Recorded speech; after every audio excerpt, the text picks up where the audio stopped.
حضرت علی کرم اللہ وجہ الکریم فرماتے ہیں کہ محمد الرسول اللہ صلی اللہ تعالی علیہ وآلہ وسلم نے فرمایا، جو کوئی یہ کلمات پڑھتا ہے، نزاع کی سختی قبر میں منکر نکیر کے سوال و جواب کی آسانی ہوگی، اور میزان میں اعمال کے تولنے کے وقت، پل صراط پر چلنے کے وقت اس کے تمام گناہ نبی کریم صلی اللہ تعالی علیہ وآلہ وسلم بخشوا کر اس شخص کو جنت میں داخل کرائیں گے، اور اس کی اولاد پر غیبی سایہ رحمت رہتا ہے۔ وہ کلمات یہ ہیں: بسم اللہ الرحمن الرحیم، السلام علیکم ورحمۃ اللہ۔ محترم ناظرین، ایک مرتبہ تمام مہاجرین حبشہ کے بادشاہ کے ملک میں نہایت امن و سکون کے ساتھ حبشہ میں رہنے لگے، مگر کفار مکہ کو کب گوارا ہو سکتا تھا کہ فرزندان توحید کہیں امن و چین کے ساتھ رہ سکیں۔ ان تین ظالموں نے کچھ تحائف کے ساتھ عمرو بن العاص اور عمارہ بن ولید کو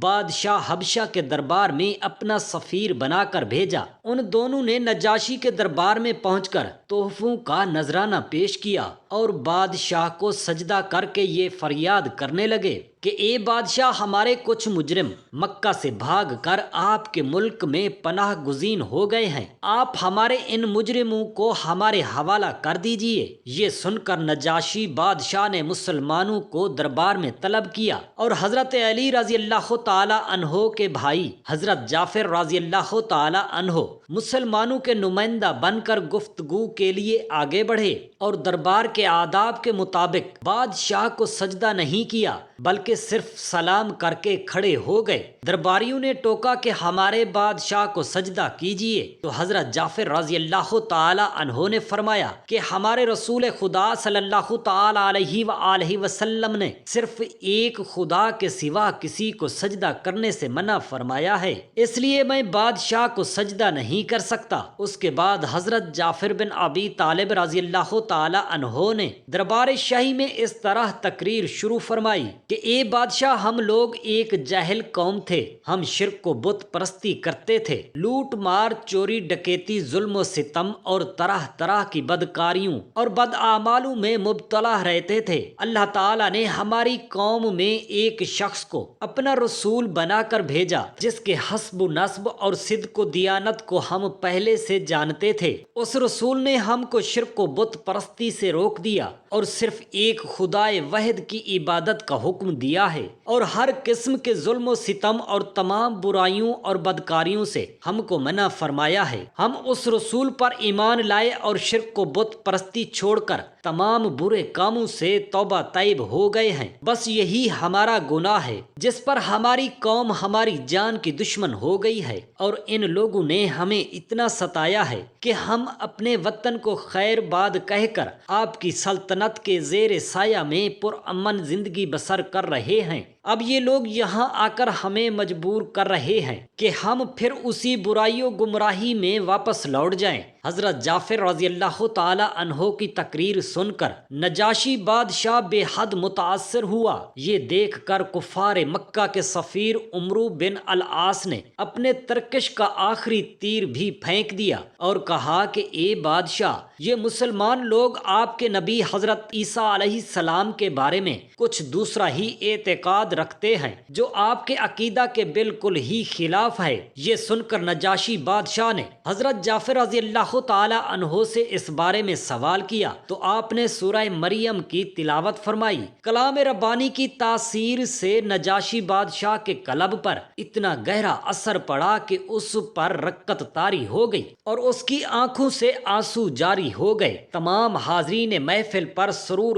قلب کے ساتھ سننے اور رونے لگے۔ حضرت جعفر رضی اللہ تعالی عنہ نے فرمایا کہ ہمارے رسول صلی اللہ تعالی علیہ وآلہ وسلم نے ہم کو یہی بتایا ہے کہ حضرت عیسیٰ علیہ السلام خدا کے بندے اور اس کے رسول ہیں، جو کنواری حضرت مریم سلام اللہ علیہا کے شکم میں مبارک سے بغیر باپ کے خدا کی قدرت و حکمت کا نشان بن کر پیدا ہوئے ہیں۔ نجاشی بادشاہ نے بڑے غور سے حضرت جعفر رضی اللہ تعالی عنہ کی تقریر کو سنا اور یہ کہا کہ بلا شبہ انجیل اور قرآن دونوں ایک ہی آفتاب ہدایت کے دو نور ہیں، اور یقیناً حضرت عیسیٰ علیہ السلام خدا کے بندے اور اس کے رسول ہیں، اور میں گواہی دیتا ہوں کہ بے شک حضرت محمد صلی اللہ تعالی علیہ وآلہ وصحابہ وسلم خدا کے رسول ہیں جن کی بشارت حضرت عیسیٰ علیہ السلام نے انجیل میں دی ہے، اور اگر میں دستور سلطنت کے مطابق تخت شاہی پر رہنے کا پابند نہ ہوتا تو میں خود مکہ جا کر رسول اکرم صلی اللہ تعالی علیہ وآلہ وسلم کی جوتیاں سیدھی کرتا اور ان کے قدم دھوتا۔ بادشاہ کی تقریر سن کر اس کے درباری جو کٹر قسم کے عیسائی تھے ناراض و برہم ہو گئے، مگر نجاشی بادشاہ نے جوش ایمانی میں سب کو ڈانٹ پھٹکار کر خاموش کر دیا اور کفار مکہ کے توفوں کو بھی واپس لوٹا دیا۔ عمرو بن العاص اور عمارہ بن ولید کو دربار سے نکلوا دیا اور مسلمانوں سے کہہ دیا کہ تم لوگ میری سلطنت میں جہاں چاہو امن و سکون کے ساتھ آرام و چین کی زندگی بسر کرو، کوئی تمہارا کچھ بھی نہیں بگاڑ سکتا۔ جب رحمت عالم صلی اللہ تعالی علیہ وآلہ وسلم کی عمر مبارک 12 سال کے قریب پہنچی تو حضرت ابو طالب نے اپنے تجارتی مقاصد کے لیے شام کے سفر کی تیاری شروع کر دی۔ جب آپ روانہ ہونے لگے تو رحمت عالم صلی اللہ تعالی علیہ وآلہ وسلم نے اپنے چچا کے اونٹ کی نکیل پکڑی اور اصرار کیا کہ مجھے بھی اپنے ہمراہ لے جائیں۔ حضور اقدس صلی اللہ تعالی علیہ وآلہ وسلم نے آپ کی اونٹنی کی مہار پکڑ لی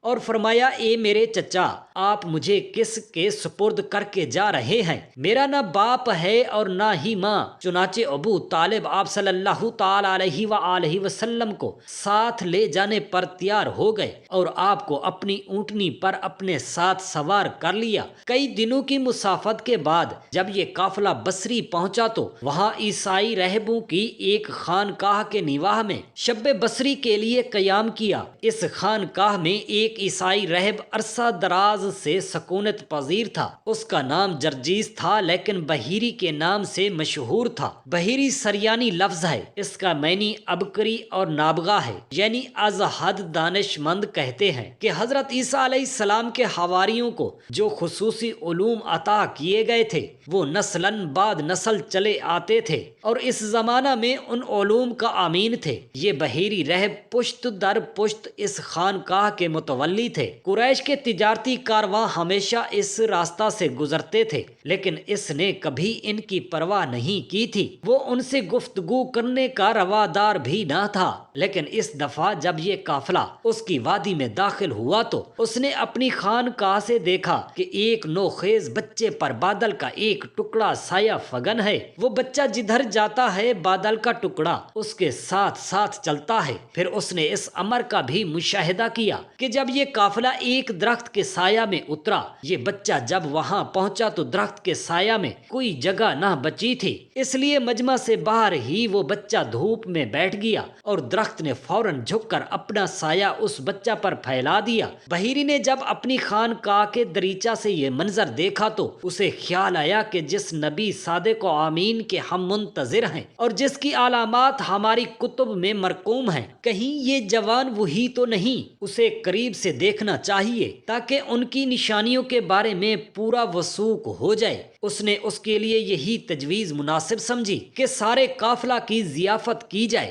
وہ نوجوان بھی آئے گا، اسے قریب سے دیکھ کر دل کو مطمئن کر لوں گا۔ چنانچہ خلاف معمول وہ اپنی خانقاہ سے نکل کر ان قافلہ والوں کے پاس آ گیا اور کہا کہ آج آپ کے قافلہ کے تمام افراد کو میں دعوت دیتا ہوں کہ میرے ہاں کھانا تناول فرمائیں۔ اس کے اس طرز عمل پر سارا قافلہ سراپا حیرت بنا ہوا تھا۔ آخر قافلے سے ایک شخص سے رہ نہ سکا اور اس نے پوچھ ہی لیا کہ اے بحیری، آپ کے طرز عمل نے ہمیں حیران کر دیا ہے۔ پہلے بھی ہم یہاں سے بارہا گزرا کرتے تھے لیکن آپ نے ہماری طرف کبھی توجہ نہ دی۔ اس دفعہ آپ خلاف معمول اپنی خانقاہ سے چل کر ہمارے پاس آئے ہیں اور ہمیں کھانے کی دعوت بھی دے کر ہماری عزت افزائی فرمائی۔ آپ کے طریقہ کار میں یہ بین تفاوت کیوں؟ بحیری نے بات کو ٹالتے ہوئے کہا کہ بے شک آپ درست فرما رہے ہیں، لیکن آخر کار آپ ہمارے مہمان ہیں، اپنے مہمانوں کی عزت کرنا اور ان کی ضیافت کا شرف حاصل کرنا ہمارا فرض ہے۔ جب مقررہ وقت آیا تو قافلے کے سارے افراد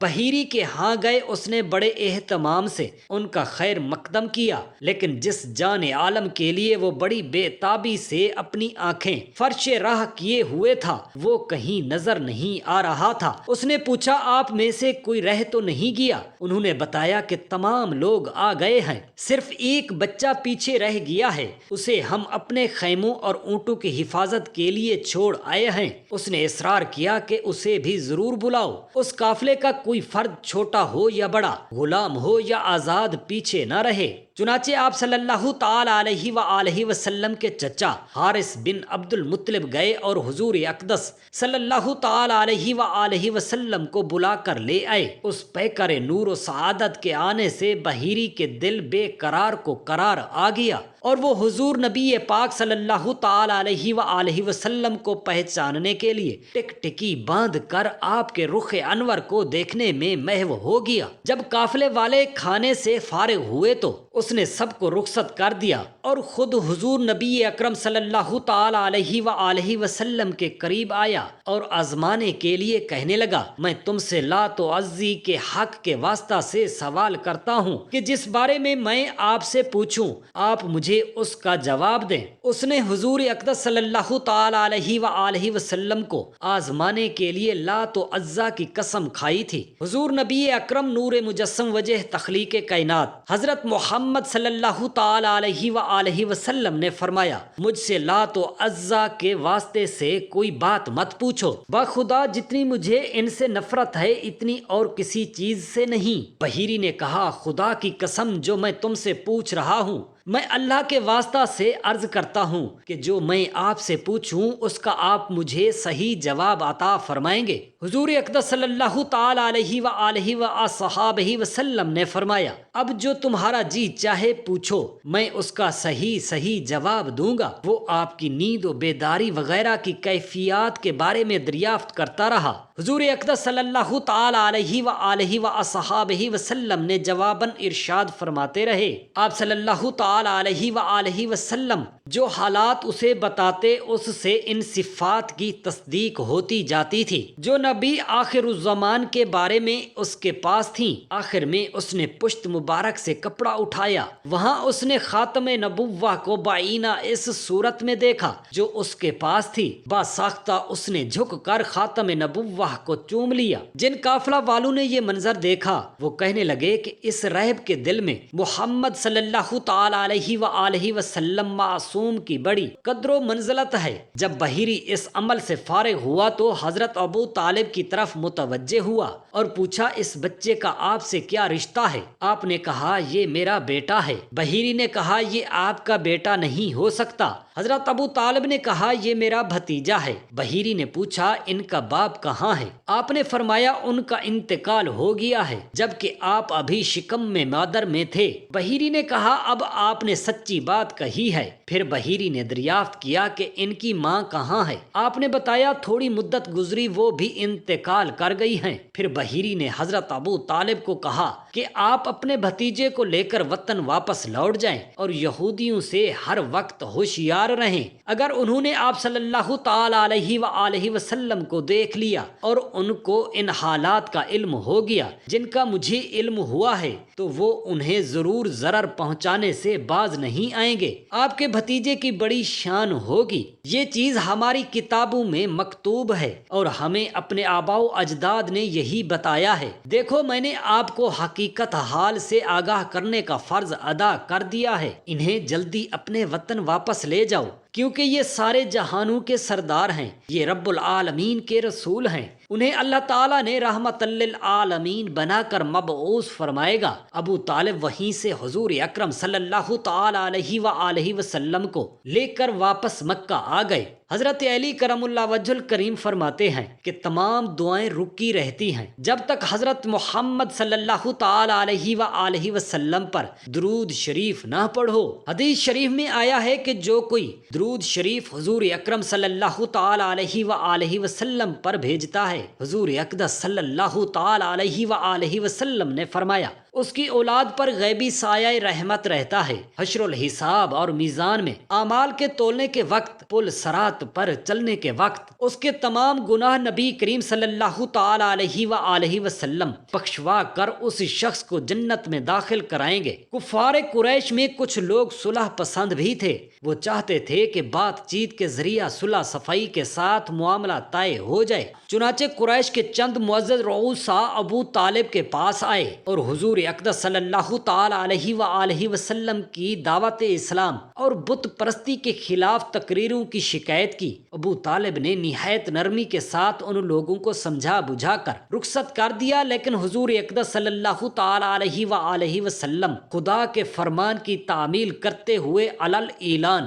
شرک و بت پرستی کی مذمت اور دعوت توحید کا واز فرماتے رہے۔ اس لیے قریش کا غصہ پھر بھڑک اٹھا۔ چنانچہ تمام سرداران قریش یعنی عتبہ و شیبہ، ابو سفیان و عاص بن ہشام، ابو جہل و ولید بن مغیرہ اور عاص بن وائل وغیرہ سب ایک ساتھ مل کر ابو طالب کے پاس آئے اور یہ کہا کہ آپ کا بھتیجا ہمارے معبودوں کی توہین کرتا ہے، اس لیے یا تو آپ درمیان میں سے ہٹ جائیں اور اپنے بھتیجا کو ہمارے سپرد کر دیں، یا پھر آپ بھی کھل کر ان کے ساتھ میدان میں نکل پڑیں تاکہ ہم دونوں میں سے ایک کا فیصلہ ہو جائے۔ ابو طالب نے قریش کا تیور دیکھ کر سمجھ لیا کہ اب بہت ہی خطرناک اور نازک گھڑی سر پر آن پڑی ہے۔ ظاہر ہے کہ اب قریش برداشت نہیں کر سکتے اور میں اکیلا تمام قریش کا مقابلہ نہیں کر سکتا۔ ابو طالب نے حضور نبی اکرم صلی اللہ تعالی علیہ وآلہ وسلم کو انتہائی مخلصانہ اور مشفقانہ لہجے میں سمجھایا کہ میرے پیارے بھتیجے،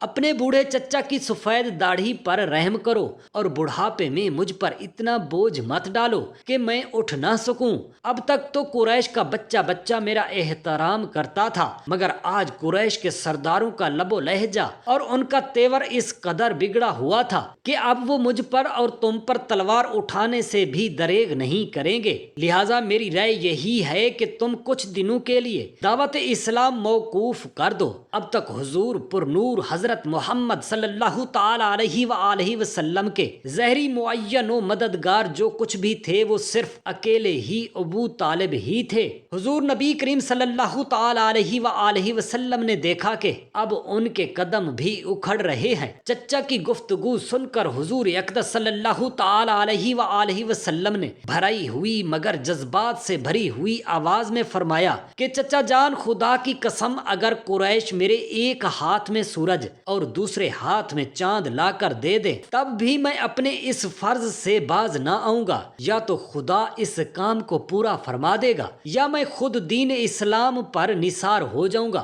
حضور اقدس صلی اللہ تعالی علیہ وآلہ وسلم کی یہ جذباتی تقریر سن کر ابو طالب کا دل پسیج گیا اور وہ اس قدر متاثر ہوئے کہ ان کے ہاشمی رگوں کے خون کا قطرہ قطرہ بھتیجے کی محبت میں گرم ہو کر کھولنے لگا اور انتہائی جوش میں آ کر کہہ دیا کہ جان جاؤ، میں تمہارے ساتھ ہوں، جب تک میں زندہ ہوں کوئی تمہارا بال بیکا نہیں کر سکتا۔ میری پروردگار سے عاجزانہ دعا ہے میرے تمام مسلمان بہن بھائیوں کے بچوں کی اللہ پاک تمام دلی حاجات پوری کرے، آمین یا رب العالمین۔ جزاک اللہ خیرا کثیرا۔